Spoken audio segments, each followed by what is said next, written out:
యేసుక్రీస్తు వారి నామం పేరిట అంబాసిడర్ ఆఫ్ క్రైస్ట్ వీక్షకులందరికీ శుభాభివందనములు. ఈ యొక్క వీడియో క్లిప్పులో సాతానును దేవుడు కలుగజేసిన పాపము యొక్క ఉనికి ఎక్కడ నుండి ప్రారంభమయ్యాను, ఈ యొక్క రెండు విషయాల గురించి వీడియో క్లిప్లో మనము చెప్పుకుందాము.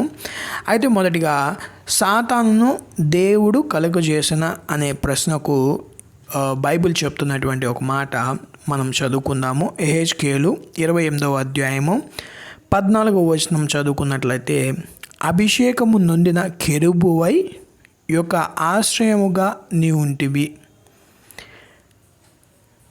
అందుకే నేను నిన్ను నియమించి తిని, దేవునికి ప్రతిష్ఠింపబడిన పర్వతం మీద నీ ఉంటివి, కాలుచున్న రాళ్ల మధ్యను నీవు సంచరించుచుంటివి.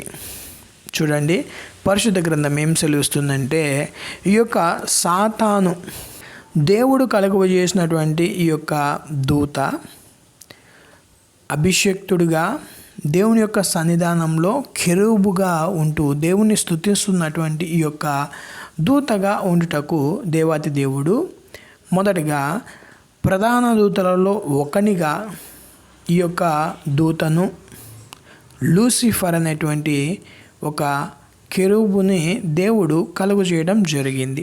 అయితే ఈ యొక్క లూసిఫర్, ఈ యొక్క దేవుని యొక్క ప్రధాన దూతల్లో ఒకడైనటువంటి ఈ యొక్క లూసిఫర్ వాడు పాపము చేయుటను బట్టి మనము అదే యెహెజ్కేలు 28వ అధ్యాయము 15వ వచనంలో చూసుకున్నట్లయితే, నీవు నియమింపబడిన దినము మొదలుకొని పాపము నీ యందు కనబడు వరకు ప్రవర్తన విషయంలో నీవు యథార్థ వర్తనుడుగా ఉంటివి. చూడండి, పరిశుద్ధ గ్రంథం ఏం సెలవిస్తుందంటే, సాతాను వాడిలో పాపము లేనంతటి వరకు, వాడిలో పాపము బడక మునుపు వాడు అభిషక్తుడిగాను దేవుణ్ణి స్తుతించే వ్యక్తిగాను యథార్థవంతుడుగాను వాడు ఉన్నట్టు మనము పరిశుద్ధ గ్రంథం ద్వారా తెలుసుకొనవచ్చు, గమనించవచ్చు. అయితే వాడిలో ఎప్పుడైతే పాపము అనేది చొరబడిందో, ఈ యొక్క పాపము వలన వాడు దుష్టుడుగా సాతానుడుగా మారడం జరిగింది. చూడండి, మొదటిగా వాడు యథార్థవంతుడిగా అభిషేకింపబడిన ఒక కెరూబు వలె దేవుని యొక్క సన్నిధానంలో ఉండుటకు తయారు చేయబడ్డాడు. అయితే వాడిలో ఎప్పుడైతే పాపం వచ్చిందో వాడు దుష్టుడిగా సాతానుడిగా మారడం, చెడ్డ వ్యక్తిగా మారడం అనేది జరిగింది.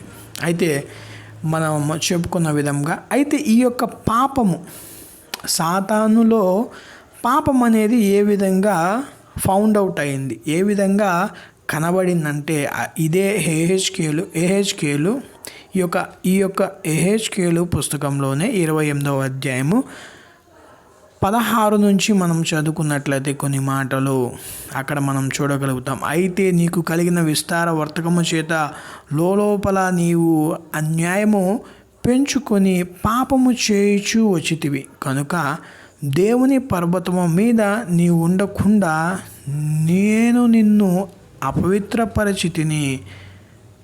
ఆశ్రయముగా ఉన్న కెరూబు కాలుచున్న రాళ్ల మధ్యను నీవికను సంచరింపవు, నిన్ను నాశనము చేసి తిని. చూడండి, 17వ వచనంలో కూడా, నీ సౌందర్యము చూచుకొని నీవు గర్వించిన వాడవై నీ తేజస్సు చూచుకొని నీ జ్ఞానమును చెరుపుకొంటివి, కావున నేను నిన్ను నేలను పడవేసెదను, రాజులు చూచుచుండగా నిన్ను హేళన కప్పగించెదను. చూడండి ప్రియ దేవుని బిడ్డలారా, ఈ యొక్క లేఖనాలలో సెలవింపబడిన మాటలు ఏంటంటే, సాతాను కెరూబుగా ఉన్నటువంటి దేవుని దూతలలో ప్రధాన దూతగా ఉన్నటువంటి ఈ యొక్క కెరూబు తను తాను హెచ్చించుకున్నప్పుడు, తన సౌందర్యాన్ని, తన యొక్క తేజస్సుని, తన యొక్క వైభవాన్ని చూసుకొని తనలో తాను గర్వించినప్పుడు వాడేం చేయబడ్డాడంటే నేల మట్టుకు వాడు పడద్రోయబడినట్టు యెషయా గ్రంథము 14వ అధ్యాయంలో అక్కడ కూడా మనము చూసుకొనవచ్చును. అయితే వాడిలో పాపము చొరబడెను, వాడిలో నుండి పాపం అనేది ఆవిర్భవించాను. అయితే దేవుడు వాడిని కలుగజేసినప్పుడు వాడు యథార్థవంతుడిగా ఉన్నాడు. అయితే వాడు ఎప్పుడైతే గర్వించాడో, అయితే దేవుడు వాడిని కలుగజేసినప్పుడు, లూసిఫర్ని కలుగజేసినప్పుడు వాడు ఒక అభిషేకింపబడిన దేవుని యొక్క ప్రధాన దూతల్లో ఒకడిగా ఉన్నాడు.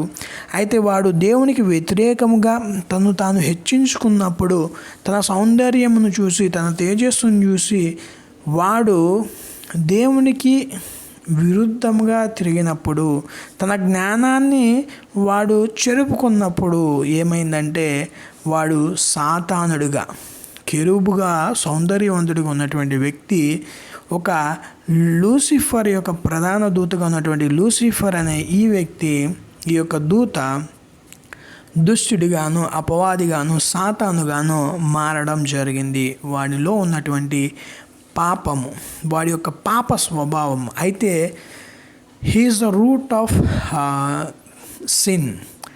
దేవుడు పాపాన్ని సృష్టించిన వ్యక్తి కాదు. మన రెండవ ప్రశ్నగా పాపము యొక్క ఉనికి ఎక్కడ నుండి వచ్చాను అని చూసుకున్నట్లయితే, పాపము యొక్క ఉనికి ఈ యొక్క దుష్టుడైనటువంటి సాతాను లూసిఫర్ దగ్గర నుంచే పాపం అనేది ఆవిర్భవించడం జరిగింది. అయితే దేవుడు ఎంత మాత్రమో పాపం నాకు సృష్టికర్త కాదు, కానీ సమస్తము దేవుడే కలుగజేసాను. కానీ ఈ యొక్క పాపం యొక్క ఉనికి ప్రారంభం ఎక్కడి నుంచి స్టార్ట్ అయిందంటే, సాతానుడు దుష్టుడి నుంచి వాని యొక్క అందము వాడిని చెరిపి, వాడి యొక్క తేజస్సుని బట్టి వాడు గర్వించి, వాడి యొక్క జ్ఞానాన్ని వాడు చెరుపుకున్న మూలాన వాడిలో పాపం అనేది, వాడి ద్వారా అనేది ఆవిర్భవించడం జరిగింది ఈ యొక్క పాపం. కాబట్టి లోకంలోకి పాపము ఏ విధంగా వచ్చిందంటే దుష్టుడి నుంచి.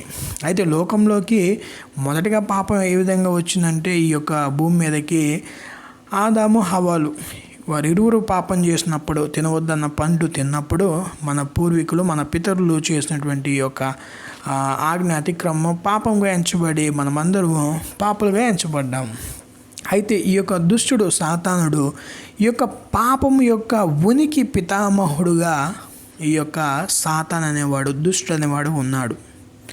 అయితే మనకి ఒక ఎగ్జాంపుల్, లోకంలో ఎక్కడ చూసినా మనము పాపం అనేది ప్రబలించి ఉంది, పాపము విస్తరించి ఉంది. అనేక ప్రాంతాల్లో, అనేక చోట్లలో, ప్రతి చోట పాపం అనేది ప్రబలించి ఉంది. అయితే ఈ యొక్క పాపాన్ని దేవుడు ఎందుకు తీసివేయకుండా ఉంచాడు అని చాలామంది ప్రశ్నిస్తూ ఉంటారు. అయితే ఈ యొక్క దుష్టుడు, పాపం యొక్క ఉనికి అయినటువంటి సాతానుడు ఏ విధంగా ఒక మ్యానుఫ్యాక్చరింగ్ కంపెనీలో ఒక వస్తువుకి ఎక్స్పైరీ డేట్ అనేది ఉంటుందో, అదేవిధంగా పాపాన్ని మ్యానుఫ్యాక్చర్గా ఉత్పత్తి చేసినటువంటి పాపం నాకు ఉనికైనటువంటి యొక్క దుష్టుడు సాతానుడు కూడా ఒక ఎక్స్పైరీ డేట్, నాశన దినం అనేది దేవుడు నియమించి ఉన్నాడు. కాబట్టి తీర్పు దినమున వాడి యొక్క నాశనం అనేది నిశ్చయముగా, తథ్యముగా వాడి మీదకి వచ్చును. కాబట్టి పాపం లేనటువంటి ఒక కాలము నిశ్చయముగా వచ్చును. కాబట్టి అంతవరకు దేవుడు ఓపికగా అనేకులు మారి తన వైపు తిరగవాలని దేవుడు ఒక నియామక కాలాన్ని నియమించాడు. కాబట్టి ఇది ఒక గొప్ప అవకాశము, పాపాత్ములు తమ పాపమును విడిచి దేవుడి దగ్గరికి తిరిగినట్లు. కాబట్టి ఈ యొక్క సత్యాన్ని గుర్తించి దేవుని ఎంతగానో స్తుతిద్దాం. Satan is the root cause of sin. వాడు పాపమును ఉనికిగా ఉన్నటువంటి వాడు. కాబట్టి ప్రియ దేవుని బిడ్డలారా, ఈ యొక్క లూసిఫర్ అనేవాడు దేవుని చేత మొదటిగా యథార్థవంతుడిగా, దేవుని యొక్క కెరూబుగా, ప్రధాన దూతల్లో ఒకడిగా సృష్టించబడ్డాడు. అయితే వాడు తాను చెరుపుకొని సాతానుడుగా, దుష్టుడిగా, దేవుని వ్యతిరేకించే వ్యక్తిగా మారడం జరిగింది. అయితే వాడిలోని పాపము, వాడు పాపము యొక్క ఉనికిగా తయారవ్వడం జరిగింది. అయితే దేవుడు ఎంత మాత్రమో పాపాన్ని తయారు చేసిన వ్యక్తి కాదు. అదేవిధంగా దేవుడు ఎంత మాత్రమో సాతానుని కలుగు చేసిన వ్యక్తి కాదు దేవుడు. అయితే దేవుడు చేసినది ఒక ప్రధాన దూతని.